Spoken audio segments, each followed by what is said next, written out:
Alors bonjour à tous, je suis Delia Essat, la nouvelle responsable de la plateforme nationale pour la recherche sur la fin de vie. Et aujourd'hui, nous allons avoir un webinaire qui va justement, dans une première partie, présenter les appels à projets grâce à Madame Alban Miron de l'Espinay sur les appels PEPS, PHRC, PRME et FRIP. Et dans une deuxième partie, nous aurons le centre Léon Bérard avec le professeur Chelitzov et Monsieur Gauthier qui vont nous présenter un PHRCK qui a été retenu en 2022. Donc, je laisse la parole à Alban pour commencer cette première partie de webinaire. Merci beaucoup. Bonjour à tous et merci Dalia. Alors je vais commencer par partager mon support. Hop. C'est bon là Dalia, on le voit bien? Oui, parfait.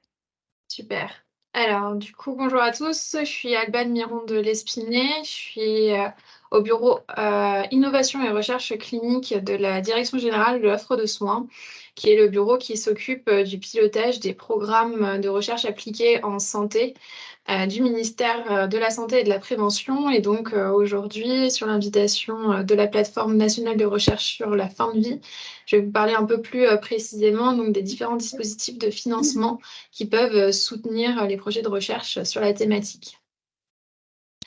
Alors, tout d'abord, juste une petite slide de positionnement pour vous placer un petit peu la place de la Direction générale de l'offre de soins et du ministère de la Santé dans le pilotage de la recherche en santé. Donc, on va se placer, nos actions vont vraiment se placer entre la recherche fondamentale et l'accès au marché, la prise en charge de droit commun des technologies de santé. Donc, avec toute la partie recherche fondamentale qui est pilotée par le ministère de l'Enseignement supérieur et de la Recherche.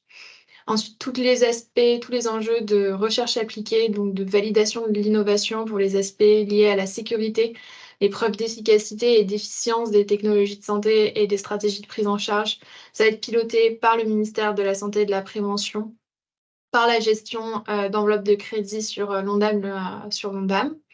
Et en aval, toute la partie évaluation institutionnelle, accès au marché, prise en charge de droit commun, est confiée à des agences comme la NSM, la HAS, la CNAM aussi pour les enjeux de tarification, et donc vont se situer plus en aval de ces enjeux. Donc, nous, on va vraiment soutenir la recherche appliquée en santé. Et on a un petit vecteur, une infographie, qui décrit les actions de la DGOS sur ce champ. Une infographie que vous pouvez retrouver sur le site internet du ministère. Il y a un dossier innovation et recherche avec des pages relatives à chacun de nos dispositifs. Pour vous présenter rapidement, en 2022, la DGOS a délégué une enveloppe de 2,8 milliards d'euros à destination des activités de recherche. Et on a deux grands blocs de dispositifs. Un premier grand bloc que vous voyez à gauche, qui sont vraiment à destination de la recherche académique, avec des appels à projets, le financement de structures de recherche hospitalière et une enveloppe de compensation, un système de compensation en complément de ce qui est versé aux établissements de soins par la T2A. Et le deuxième gros bloc, qui est plus un gros bloc, donc le gros bloc jaune que vous voyez à droite, qui porte sur des dispositifs de soutien à l'innovation et à la recherche industrielle, où là, vous allez retrouver les actes hors nomenclature, la convention unique pour accélérer la mise en place des essais à promotion industrielle, le forfait innovation pour les actes et dispositifs médicaux innovants, et le plan France Médecine Génomique pour le développement de la médecine personnalisée. Et donc aujourd'hui, dans cette présentation, parmi tous ces dispositifs, je vais surtout vous parler du financement des appels à projets de recherche et du financement aussi des différentes structures d'appui à la recherche qui sont présentes dans les établissements de santé pour accompagner, qui ont vraiment pour mission d'accompagner les porteurs de projets du démarrage de leur étude, de la conception du projet jusqu'à sa réalisation et sa valorisation. Donc, sur les structures d'animation de la recherche appliquée en santé, donc le ministère de la Santé, lui, s'occupe des aspects de régulation, financement et production de la norme par tous les enjeux réglementaires liés à la recherche appliquée, à destination bien de tous les offreurs de soins. À une échelle territoriale plus fine, on a les groupements interrégionaux de recherche clinique et d'innovation, les 7 GIRCI, qui couvrent l'intégralité du territoire français et qui ont pour mission de faire de l'animation territoriale et de faire le relais interrégional des politiques du ministère. Ils ont bien une mission à destination de l'ensemble des établissements de santé et des offreurs de soins de leur territoire de compétences. Ensuite, il y a un certain nombre de dispositifs intermédiaires qui peuvent varier assez largement en fonction des régions, en fonction des territoires, où là, ce sont des dispositifs aussi d'animation, et pour lesquels on n'a pas de dispositif particulier au ministère de soutien ou d'animation. À une échelle plus fine, donc il y a bien les établissements de santé et toutes les structures de soins, ou avec des directions de la recherche clinique et de l'innovation qui sont financées pour donner aux porteurs de projets un accompagnement dans la conception, la gestion, la surveillance, la promotion, l'analyse de données et les publications relatives aux projets de recherche. Vous en avez au moins une par établissement hospitalier universitaire. Et ensuite, au sein des établissements, il y a des structures d'appui à l'investigation, que sont les centres d'investigation clinique, les centres pour le cancer, les centres de ressources biologiques qui vont aider à la réalisation de la recherche et à l'inclusion des patients dans les essais cliniques. Et là, c'est pareil, ces structures font l'objet d'un soutien financier par le ministère pour ces missions. Et enfin, donc, à l'échelle la plus micro et la plus nombreuse sur le territoire, sont bien tous les services de soins, les cabinets de ville, qui vont réaliser l'inclusion des patients dans les essais. Donc, le soutien aux structures de recherche en tout sur l'année 2022, c'est une enveloppe de 165 millions d'euros qui est déléguée par le ministère de la Santé à destination de 228 structures qui sont réparties dans 75 établissements de santé. Et pour vous dire que ces structures doivent vraiment constituer un écosystème et ont pour vocation à accompagner la recherche sur toutes les thématiques dans tous les domaines de la santé. Donc peuvent être impliqués dans les protocoles de recherche sur la thématique soins de vie, entre autres. Et donc si on passe maintenant au programme de recherche appliquée en santé piloté par la DGOS plus particulièrement, donc c'est le deuxième grand bloc de l'infographie initiale. Vous signalez donc que les programmes de recherche financés par le ministère et les appels à projets sont toujours publiés sur le site du ministère de la Santé. J'ai mis le lien et je pense que les slides vous sont transmis à l'issue du webinaire. Donc vous trouverez sur la page du ministère de la Santé la note d'information qui est le texte réglementaire qui encadre chacune des campagnes annuelles de nos appels à projets.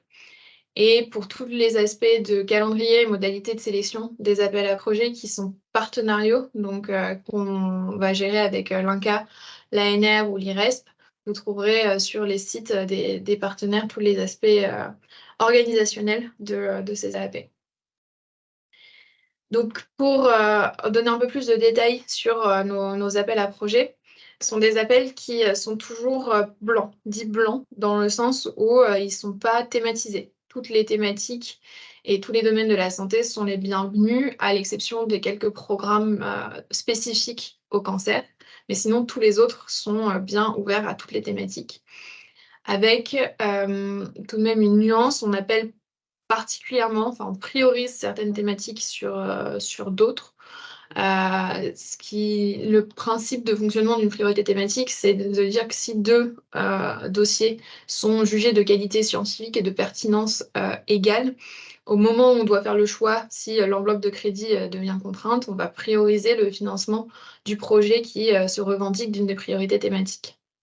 Donc pour la campagne d'appel à projet qui est en cours et dont les lettres d'intention sont attendues au 5 octobre 2023, on a 3 priorités thématiques qui sont la santé mentale et la psychiatrie avec un focus particulier sur la pédopsychiatrie, les différents types de prévention en santé et une nouvelle priorité cette année qui est la pédiatrie et la santé de l'enfant. à savoir que la recherche en soins primaires était aussi une priorité thématique de nos appels les années précédentes, mais que depuis 2021, on a créé un appel ad hoc qui s'appelle l'appel à projet Respire, qui est opéré par les GIRSI, et donc qui a pour visée de soutenir plus particulièrement les projets sur cette thématique. Donc, nos différents programmes d'appel à projet peuvent être placés sur le continuum de la recherche du plus fondamental au plus appliqué. Donc, on a 5 grands programmes d'appel à projet au ministère. Un programme de recherche translationnelle, le PRT, qui est opéré par l'ANR et par l'INCa pour son versant cancer, qui donc lui va être vraiment de la recherche qui fait le lien entre la fondamentale et la clinique, avec la particularité d'avoir au sein des projets du PRT un volet académique et un volet plus offreur de soins qui lui va être financé par la DGOS.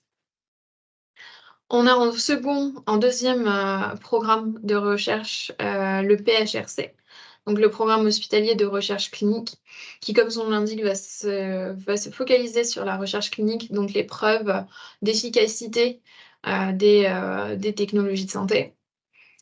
Le PRME, qui lui est un peu plus en aval, puisque c'est le programme de recherche en médico-économie. Donc ça va être des projets qui vont devoir faire la preuve de l'efficience et qui vont s'intéresser à l'impact budgétaire de technologies de santé ou de stratégies de prise en charge. Donc vraiment de gauche à droite, du plus fondamental au plus appliqué, c'est PRT, PHRC puis PRME. Ensuite, on a deux programmes qui sont un peu plus transversaux, qui sont le PREPS et le PHRIP. Le PREPS pour la recherche sur l'organisation des soins et le PHRIP pour la recherche hospitalière, infirmière et paramédicale. Donc là, c'est un peu plus transverse puisqu'on s'intéresse, les questions peuvent être un peu plus transversales du plus fondamental vers le plus appliqué à ces deux programmes. Vous signalez aussi cette année la création de l'appel à projet Messidor avec l'INSERM sur la méthodologie des essais cliniques innovants, des essais en ville et des essais exploitant liés biobanques ou les banques de données de santé. Donc qui est plus, alors on l'a placé ici sur le schéma un peu au milieu puisqu'il est vraiment, comme il s'intéresse à des aspects de méthodologie, il est un peu plus en amont de nos autres programmes de recherche. À noter, si vous avez aussi des interrogations sur l'orientation dans les différents guichets, qu'on a un système de réorientation aussi des projets qui nous sont soumis.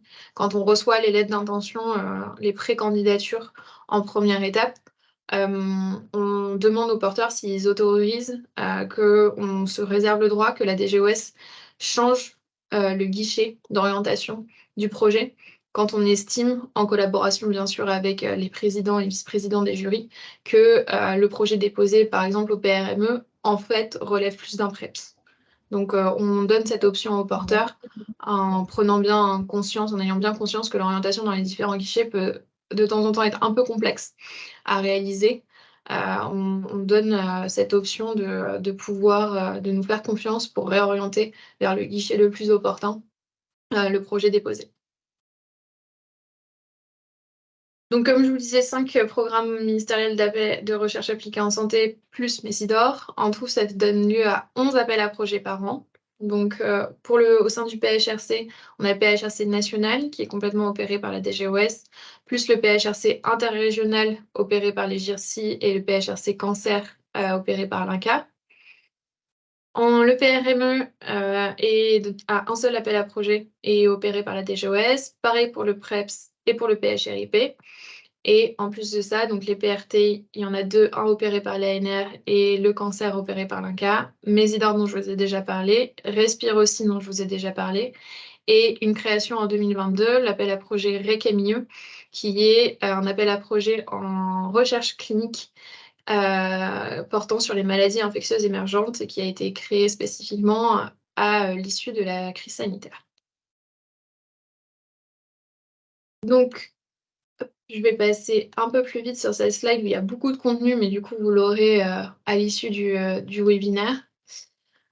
Pour vous signaler, donc sur tous les programmes de recherche qui sont pilotés par la DGOS, ce qui est important de retenir, c'est qu'on est bien dans le cadre d'essais à promotion réalisés par des établissements de santé ou un GCS, ou des maisons de santé, ou un centre de santé. Donc, ce sont bien des essais on va qualifier d'académiques, donc dont la promotion devra être assurée par une de ces structures. En plus d'une structure, on demande qu'il y ait un porteur individuel, donc vraiment une personne physique qui assure le portage du projet. Donc en termes de montage, c'est un porteur individuel qui fait partie d'un établissement de santé ou qui a conventionné avec une structure éligible, qui s'associe donc à un établissement de santé, un GCS, une maison de santé ou un centre de santé pour assurer la promotion du projet. Ensuite, bien sûr, plusieurs centres investigateurs sont associés, mais l'idée est bien qu'il y ait un établissement qui soit gestionnaire des fonds du projet et qui ensuite s'occupe qui réceptionne les fonds du ministère de la Santé et qui ensuite s'occupe des éventuels reversements financiers aux centres investigateurs ou aux autres équipes concernées. Une fois que les projets ont été sélectionnés par les jurys organisés par la DGOS ou par nos partenaires, on va suivre le projet tout au long de son déroulé. Donc, à savoir qu'on n'a pas d'échéance temporelle. On demande dans tous les dossiers un planning pour avoir une idée du déroulement de l'étude, mais on ne va pas être contraignant dans les échéances d'atteinte des différents objectifs du projet de recherche. On va suivre par tranche et demander aux porteurs, aux établissements de santé qui portent les projets, de nous fournir tout au long de la réalisation de la recherche les pièces justifiant de l'atteinte des objectifs. Ça nous permet à la fois, nous, d'avoir une vision sur l'avancée des projets qu'on finance, mais aussi de déléguer au fur et à mesure les tranches de financement relatives au projet. Donc, quand le projet est sélectionné, il est sélectionné pour un montant total, mais les tranches, le montant est divisé par 5. Les tranches ne sont pas égales, mais on divise en tout par 5. Et on va déléguer une première tranche de financement dès le succès à l'appel à projet pour commencer la mise en place de l'étude. Une seconde tranche au moment de l'obtention des autorisations. Une troisième à 50% de l'atteinte des tâches ou des inclusions. Une quatrième au gel de base et la dernière à la soumission d'un manuscrit répondant à l'objectif principal de l'étude à une revue à comité de lecture. Et donc, pour l'instant, les échanges avec les équipes se font par mail, mais nous sommes en train de développer une plateforme numérique qui est baptisée Cyrano, qui permettra de transmettre ces pièces et d'échanger avec l'administration par une plateforme numérique et non plus par mail. Vous pourrez voir toute la liste des projets retenus depuis plus d'une dizaine d'années aux appels à projets de la DGOS disponibles sur le site du ministère de la Santé. Donc là, vous voyez les petites tranches qui s'affichent. Je ne reviens pas dessus. Donc tous les projets sélectionnés, j'ai remis le lien ici, sont disponibles.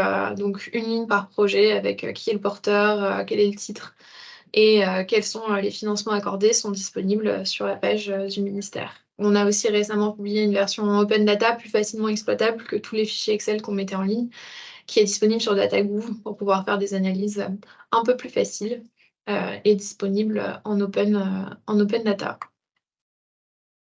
Sur la fin de vie plus spécifiquement, pour vous donner quelques exemples, je suis allée rechercher quels étaient des projets qu'on avait soutenus ces dernières années sur la thématique plus spécifique de la fin de vie. On vous signalait un PREPS en 2012, il s'appelait Connaître et qui est terminé maintenant.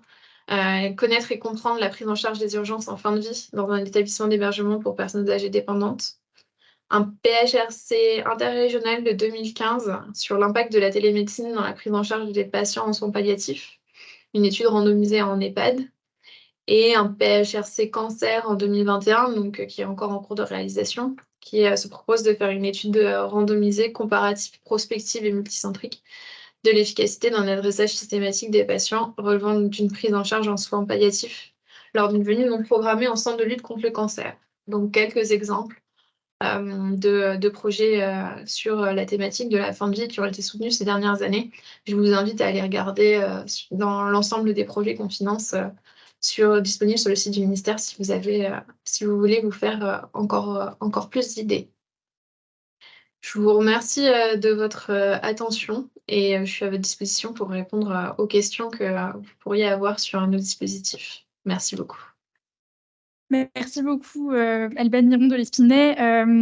Je laisse la parole aux personnes qui souhaiteraient poser des questions. N'hésitez pas à lever la main ou prendre le micro.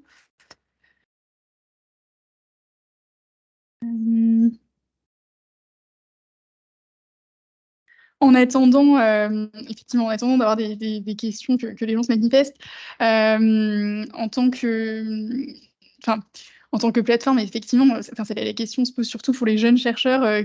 Qu'est-ce que vous pourriez conseiller aux jeunes chercheurs en fait, qui voudraient se lancer et faire de la recherche sur les soins palliatifs et de la fin de vie, qui seraient très motivés, mais qui n'ont jamais déposé de projet, qui n'ont jamais été lauréats? Est-ce que vous auriez des conseils? Est-ce qu'il y aurait un programme en particulier sur lequel ils pourraient peut-être essayer de porter un projet? Si c'est un projet qui répond qui est un projet de recherche clinique, le guichet PHRCI, qui est interrégional et à destination des jeunes chercheurs, la condition d'entrée, c'est de ne jamais avoir été lauréat à un autre appel à projet de recherche de la DGOS. Et donc, l'idée du PHRCI, c'est bien de faire des premiers protocoles, de faire des projets un peu moins ambitieux que ce qui peut être soutenu au PHRC national. Donc, des projets à l'échelle de l'interrégion, à la destination portés par des jeunes chercheurs. Et donc, ce serait plutôt ce guichet-là qui serait intéressant. Après, pour constituer le premier projet, toutes les structures d'appui à la recherche sont vraiment là pour prodiguer l'aide et l'appui nécessaire à la conception d'un projet et à l'orientation dans les différents guichets, puisque c'est vraiment leur métier que de savoir comment déposer aux différents guichets et quel est celui le plus opportun pour obtenir un financement.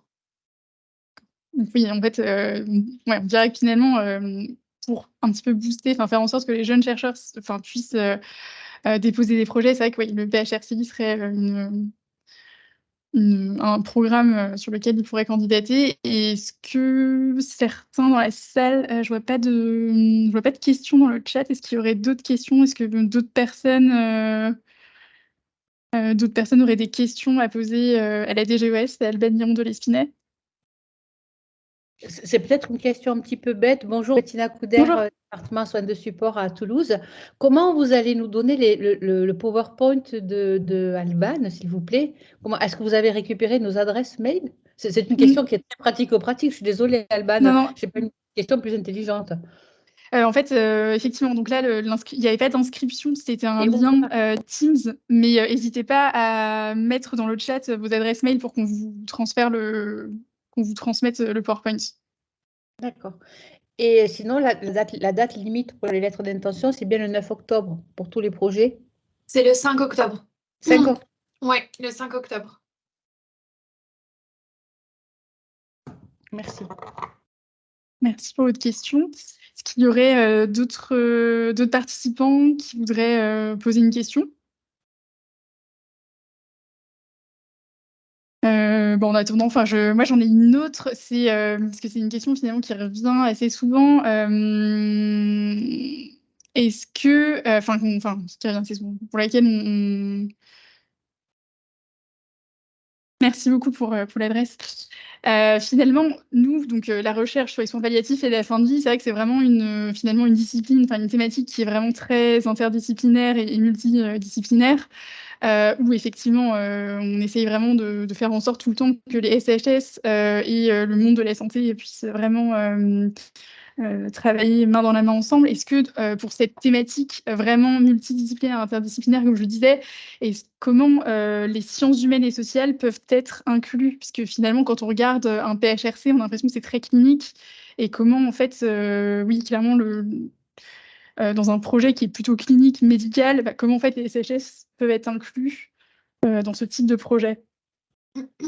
Alors effectivement, ce sont donc nous, on a des dispositifs de financement qui sont surtout à destination des établissements de santé. Et donc, le lien avec les HASS n'est pas forcément naturel, mais dans l'ensemble de nos programmes de recherche, et particulièrement au PREPS et au PRME, la multidisciplinarité est la bienvenue. Donc, d'avoir un volet SHS, une association, une vision multidisciplinaire des questions posées, est vraiment très bien vu par les jurys. Et je vous incite aussi à aller regarder au PRT, aux deux PRT, puisque les PRT comprennent un volet académique et donc peuvent financer directement par la partie académique, donc la partie qui n'est pas financée par la DGOS, des équipes de recherche en université, des équipes de recherche en sciences sociales. Donc il y a plusieurs manières d'associer des SHS dans les projets soutenus. Ça marche. Super. Est-ce que Moi, d'autres j'ai une personnes... question. Allez-y. Merci. Oui, Aurélien Pro, moi je suis à l'IPC à Marseille. Est-ce qu'il y a un moyen, par exemple, quand une équipe dépose un PHRC ou n'importe quel projet, de se présenter comme équipe qui pourrait rejoindre ce projet-là pour y participer? Parce que c'est vrai qu'on n'a pas forcément l'équipe suffisante pour lancer des projets aussi importants, mais ça serait intéressant d'y participer aussi. Alors, au moment de la sélection, surtout en deuxième étape, on demande d'avoir déjà la liste des centres investigateurs et d'avoir la liste des équipes qui vont être associées au projet. Après, on a bien conscience aussi qu'il peut y avoir des évolutions dans cette liste de co-investigateurs au fur et à mesure de l'évolution du projet. Mais donc, ce que je vous incite à faire, c'est vers début janvier, on publie toute la liste des lettres d'intention qui ont été présélectionnées des PHRC. Et donc, vous avez les contacts des équipes qui ont présélectionné leur PHRC. Et donc, vous pouvez vous associer à ce moment-là pour rapprocher de ces équipes pour voir dans quelle mesure vous pourriez être associé en tant que co-investigateur dans le projet. Merci. Merci pour votre question. Est-ce qu'il y en aurait d'autres? On peut peut-être, si on a encore une ou deux questions avant de passer à la présentation du PHRCK qui a été lauréat en 2021. Je laisse la parole s'il y a encore une ou deux petites questions. Non. Bon. En tout cas, merci infiniment, Elban Miron de l'Espinay. Eh ben, merci à vous pour votre écoute et on espère que vous pourrez déposer beaucoup de projets pour le 5 octobre. Moi, je vais devoir vous laisser, je suis désolée pour une autre réunion, mais n'hésitez pas à me solliciter si vous avez, ou le bureau PF4, si vous avez des questions complémentaires sur la présentation de ce jour. Merci beaucoup. Merci beaucoup. Au revoir. Au revoir. Nous allons passer à la deuxième partie de ce webinaire sur les financements du ministère de la Santé et de la Prévention avec l'intervention du professeur Chelitsov et de monsieur Gauthier sur le PHRCK PALU, qui a donc été lauréat en 2021. Donc, je vous laisse la parole. Merci beaucoup pour votre intervention. Un grand merci. Merci beaucoup. Merci à vous de nous donner la parole. Oui, c'était la campagne du PHRC 2021-2022. Donc, comme expliqué précédemment, il y a la lettre d'intention à l'automne et le dossier complet qui est rendu dans le courant de l'année qui suit. Voilà, donc la réponse était dans le courant de l'année 2022.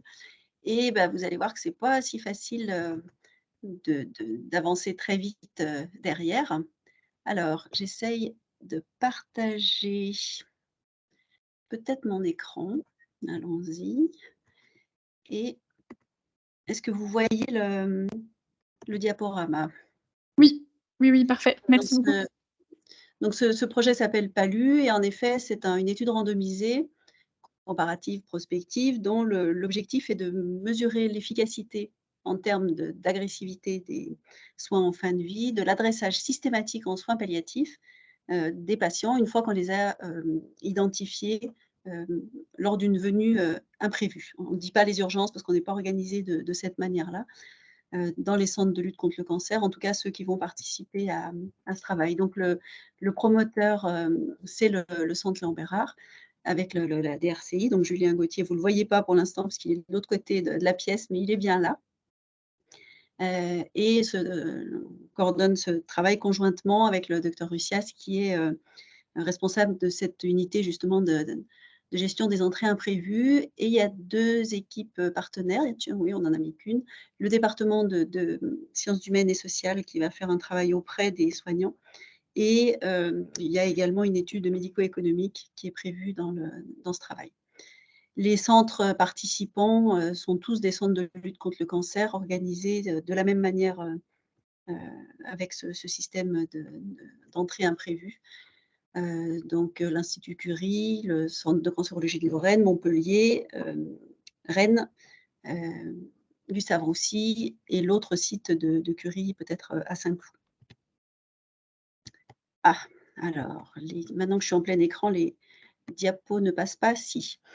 Donc l'idée de départ, c'est de se dire que maintenant, il y a des recommandations quand même très fortes pour dire que la réduction de l'agressivité des soins en fin de vie, c'est un critère de qualité des soins. Ce sont des recommandations américaines, européennes.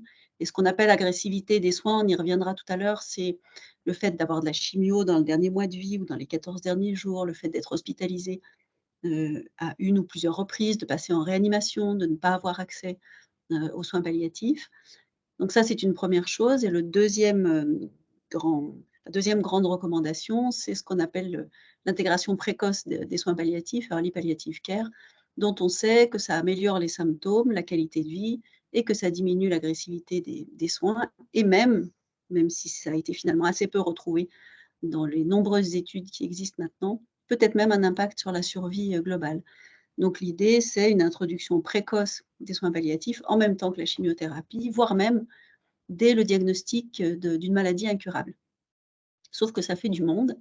Est-ce que c'est possible de voir tous les malades? Probablement pas. Et est-ce que c'est utile? Peut-être pas non plus. Peut-être qu'il ne faut pas que ce soit trop tôt, en particulier quand il n'y a aucun symptôme ou une maladie avec peu de métastases, par exemple.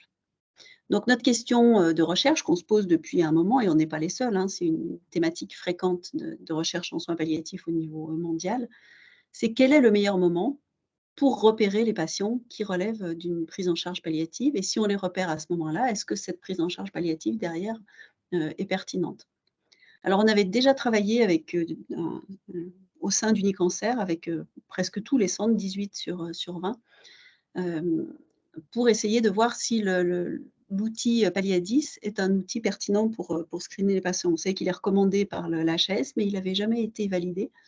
Et donc, on a fait une étude qui s'appelle Prépadis, dans laquelle on a identifié que cet outil était pertinent, à la fois en termes d'orientation vers les équipes de soins palliatifs et aussi en termes de pronostic. Maintenant qu'on a cet outil-là, où est-ce qu'on va l'utiliser? On a essayé de réfléchir à différents moments possibles. On avait fait une étude commune avec Curie dans le cancer du sein et on s'est aperçu qu'on avait probablement fait une intervention trop précoce. Cette étude s'appelait OSS et que finalement l'acceptabilité, si on intervient trop tôt, est pas forcément idéale. Et du coup, on s'est dit qu'une venue non programmée, un passage aux urgences, entre guillemets, finalement, c'est un moment de rupture dans le parcours de soins, c'est un moment où il y a des symptômes. On sait que, par exemple, 80% de ces patients ont des douleurs. C'est une trajectoire qui déraille et donc c'est possiblement un moment intéressant pour repérer les besoins en soins palliatifs de ces patients. Du coup, voilà le schéma qu'on propose. Donc, un patient suivi pour un cancer se présente dans le service de gestion des entrées imprévues de son établissement. On fait à tous les patients, on fait passer l'échelle, enfin on passe puisque c'est une hétéro-évaluation, on réalise une échelle Palliadis et si elle est strictement supérieure à 3, on propose aux patients la participation, la randomisation, l'inclusion dans l'étude et la randomisation. Donc celle-ci se fait entre un bras standard, prise en charge comme d'habitude, et orientation. Alors, je n'ai pas fait attention qu'on avait encore laissé sur ces diapos, il y a une question de sémantique. Ce n'est pas en unité de soins palliatifs, c'est vers une équipe de soins palliatifs, ce n'est pas une hospitalisation en USP. Hein. Orientation systématique vers une équipe de soins palliatifs ou seulement à la demande, comme cela se fait dans la prise en charge standard des oncologues. Et on a prévu de stratifier sur la prise en charge par une équipe douleur ou pas, parce que selon les organisations de chaque centre, des patients peuvent être suivis par l'équipe douleur de l'établissement et finalement bénéficier d'une prise en charge très proches de la prise en charge palliative. On va les suivre jusqu'au décès. Donc l'objectif principal, comparer dans le contexte d'une venue non programmée en centre anticancéreux, l'efficacité en termes d'agressivité des soins en fin de vie, d'une orientation systématique vers les soins palliatifs chez les patients atteints de cancer et qui ont une échelle palliative supérieure strictement à 3. Et le critère de jugement principal, ça c'est des points qui sont très importants dans la construction de ce genre d'études, c'est-à-dire d'avoir un objectif qui porte sur une question précise et un critère de jugement qui permet qui est celui sur lequel on va répondre à la question qu'on se pose. Donc, quelle est la proportion de patients considérés en échec au regard du niveau d'agressivité? Et on a repris les critères internationaux. Et donc, un patient sera considéré en échec s'il a au moins un des critères suivants: plus d'une hospitalisation hors soins palliatifs dans les 30 derniers jours de vie, plus d'un passage dans un service d'urgence, plus de 14 jours en hospitalisation, une hospitalisation, une seule, là pour le coup, dans un service de réa, une chimiothérapie administrée dans les 14 derniers jours ou un nouveau protocole de chimio initié dans les 30 derniers jours et le décès en service d'aigu. Enfin, ou le décès, puisque c'est un seul des critères. Et puis, on a des objectifs secondaires qui vont être de caractériser cette agressivité. Est-ce que c'est plutôt l'un des critères, plutôt l'autre? Quelles sont les ressources médicales qui sont mobilisées en matière de soins palliatifs? Est-ce qu'on va avoir le psychologue? Est-ce qu'on va avoir l'assistante sociale? Combien il y a de consultations de soins palliatifs, de suivi infirmier, etc. La qualité de vie mesurée par le FACT-GS, et puis on a mis avec, même si ce n'est pas une échelle de qualité de vie, l'échelle d'anxiété et de dépression HADS. Les symptômes de la maladie mesurés par les AS, l'échelle d'Edmonton, le lieu de décès et la survie globale. Je vous le disais, il y a un versant complet sur médico-économique, donc avec des analyses coût-utilité, coût-efficacité, et puis un objectif exploratoire, puisqu'il y a cette étude ancillaire par le département de sciences humaines et sociales pour essayer de comprendre quelle est la perception des soignants vis-à-vis de cette proposition, puisque c'est probablement un des freins actuels à l'orientation. On va inclure les adultes avec un cancer qui viennent de manière imprévue et qui ont un score palliatif supérieur à 3, et on n'inclura pas, bien sûr, un patient inconscient qui ne peut pas fournir un consentement éclairé, qui a déjà été inclus dans l'étude, qui est déjà suivi par une équipe de soins palliatifs, dont l'espérance de vie, avec les limites de notre capacité à l'estimer, est inférieure à 1 mois, puisqu'on ne pourra pas atteindre le critère de jugement principal.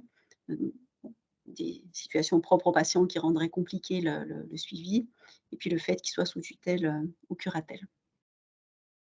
Donc voilà un petit peu les données qu'on va recueillir au fur et à mesure, à l'inclusion, 3 mois, 6 mois, et au moment de la fin de l'étude, en principe le décès, des données démographiques bien sûr, des données d'histoire de la maladie, le score PALIA-10, à l'inclusion. On a prévu LDH et albumine seulement à l'inclusion parce que ça permettra de vérifier le score pronopal à ce moment-là. Et puis, à chacune des évaluations, les échelles de qualité de vie, les traitements concomitants, les éléments médico-économiques qui, eux, se poursuivront jusqu'à la fin de l'étude, comme les ressources consommées. Alors, on a essayé, bien sûr, dans ce genre d'études, il faut calculer un échantillon qui est fonction de l'hypothèse posée. On est parti de l'observation qu'au Centre Lambera, en tout cas, actuellement, si on s'en réfère aux données d'une thèse qui avait été réalisée en 2018, le taux d'agressivité dans le dernier mois de vie est de 65%.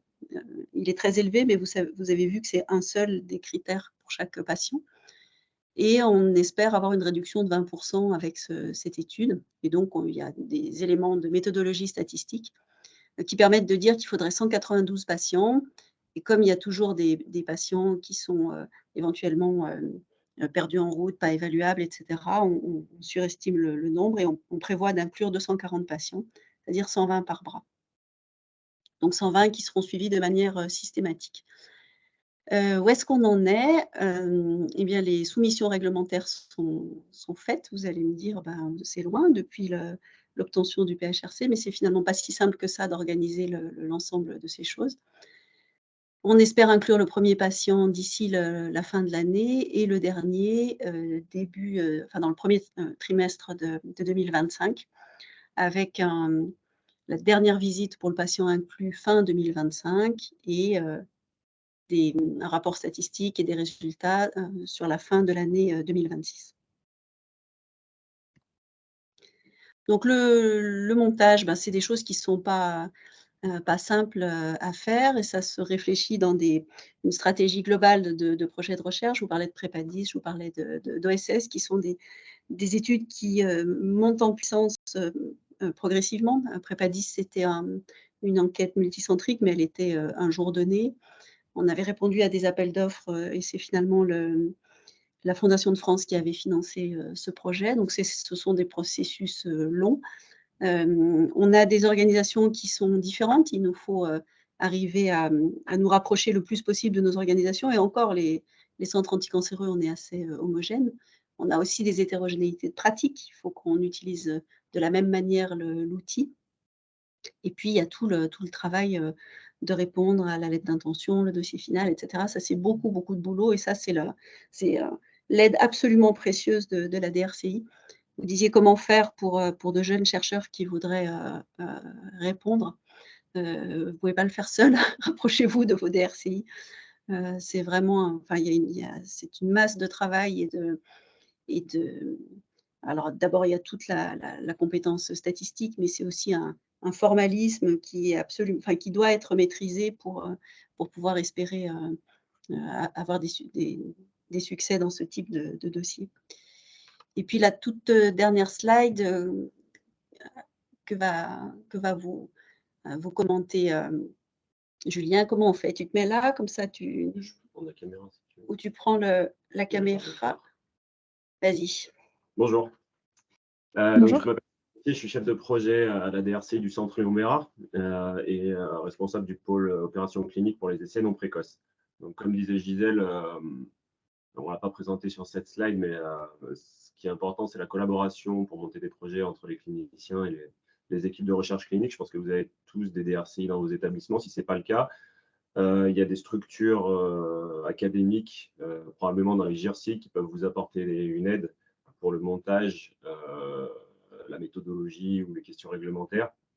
Et sinon, il nous arrive, nous, la DRCI du centre Léon, de travailler avec des centres hospitaliers régionaux qui nous sollicitent pour une aide justement dans le montage des projets. Donc, après, c'est des partenariats qui se montent. Voilà. Plus spécifiquement sur cette étude, on voulait faire une petite slide en forme de retour d'expérience, de difficultés potentielles et une mise en garde sur certains points. Gisèle parlait des délais d'activation.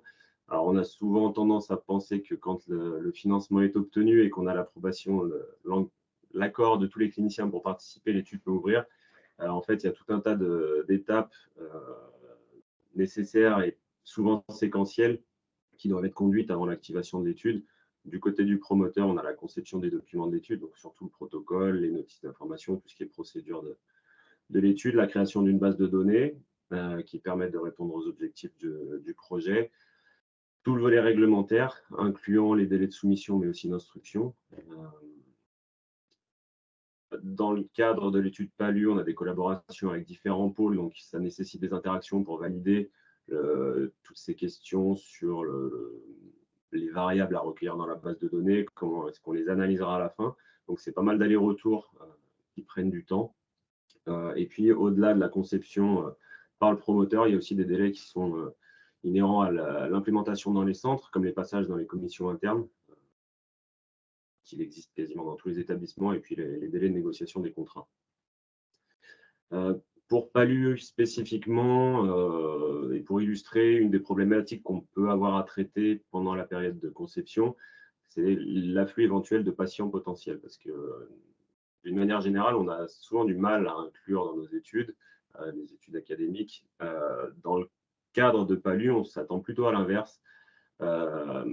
à un afflux de patients potentiels, en tout cas, puisque les critères de sélection sont très peu restrictifs. Donc, on a réfléchi à l'inverse de d'habitude, c'est-à-dire savoir comment est-ce qu'on pouvait limiter, temporiser sur le recrutement. Pour l'instant, ce n'est pas tout à fait établi. On imagine partir sur des inclusions certains jours de la semaine. Par exemple, la première semaine, des inclusions uniquement le lundi, la semaine suivante le mardi.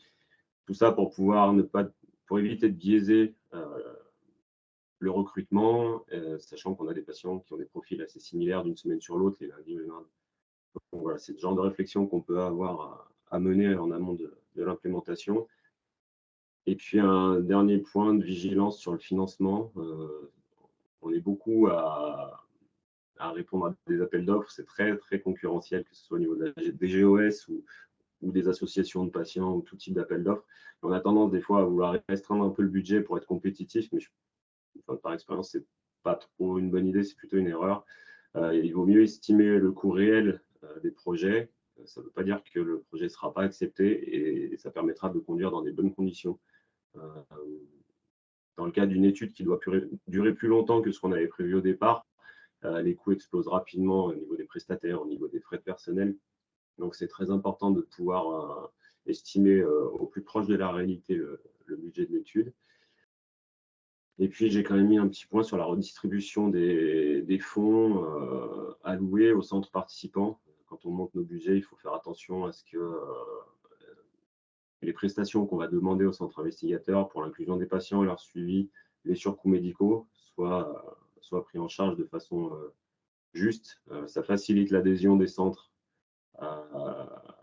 dans ces essais et on a tous les mêmes problématiques de personnel, de ressources humaines.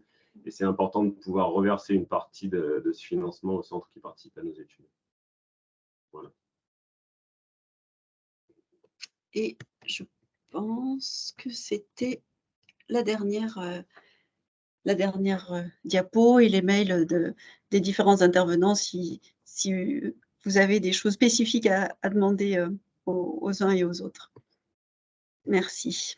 Un grand merci à vous deux. Merci beaucoup, professeur Chevitsov, et merci beaucoup à Monsieur Gauthier du Centre Léon Bérard.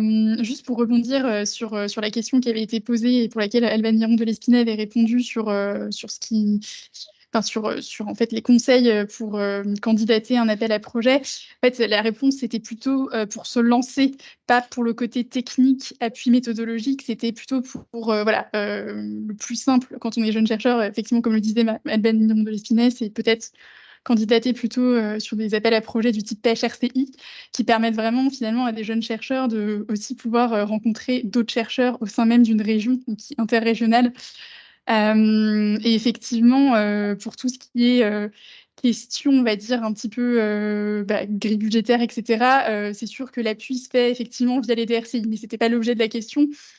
Et puis, sachez que si vous n'avez pas de DRCI, et comme le disait aussi M. Gauthier, effectivement, vous pouvez aussi faire appel à des GIRCI. Par exemple, le GIRCI de France met en place, permet...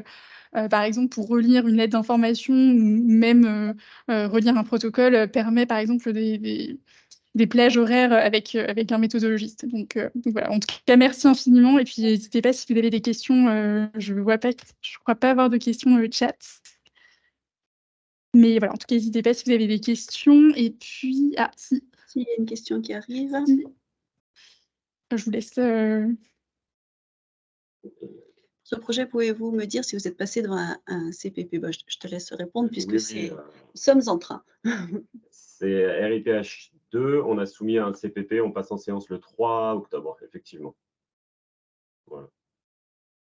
Donc ça arrive après, bien sûr, la réponse à l'appel d'offres et pas avant. En tout cas, c'était très intéressant, merci beaucoup. Est-ce qu'il y aurait d'autres questions, d'autres personnes qui veulent intervenir ou qui auraient des questions plutôt sur l'étude ou sur d'autres... Non. En tout cas, merci infiniment. Je pense qu'on peut peut-être clore le webinaire. En tout cas, merci infiniment à tous les intervenants. Merci à la DGOS. Encore merci au Centre Léon Bérard. Merci infiniment à vous deux. Et aussi, merci infiniment à toute l'équipe opérationnelle de la plateforme qui a organisé ce webinaire. Merci Sophie, Delphine, Sabine. Et puis voilà, en tout cas, on espère que ce format vous a plu. On espère que ça pourra vous donner des idées de projets au sein de la DGOS. On essaiera de faire ce genre de webinaire pour d'autres appels à projets, pas seulement de la DGOS, mais par exemple Fondation de France, pour d'autres appels à projets du type ANR. Donc voilà, si vous trouvez que le format est intéressant, n'hésitez pas aussi à nous le dire pour qu'on puisse en proposer d'autres. En tout cas, merci infiniment et je vous souhaite à tous une très bonne après-midi. Alors, si je peux me permettre, peut-être qu'un webinaire oui. consacré à la recherche infirmière, ce serait intéressant aussi. Oui, le PHRIP, vous voulez dire? Ouais. Une idée comme ça? Je profite de ce que j'ai la parole. Non, mais vous avez tout à fait raison, professeur. C'est vrai que le PHRIP, c'est... Avec des exemples avec des exemples ouais, je pense que ce serait intéressant. Et c'est vrai que c'est important parce qu'on se rend compte que finalement, dans la population de chercheurs en soins palliatifs et fin de vie, c'est vrai qu'on a beaucoup des médecins et finalement très peu d'infirmiers, de paramédicaux. Donc c'est vrai que ce serait vraiment intéressant et de pouvoir creuser. En tout cas, merci pour cette suggestion. Merci. Merci beaucoup. Bon après-midi à tous. Merci, au revoir. Au revoir.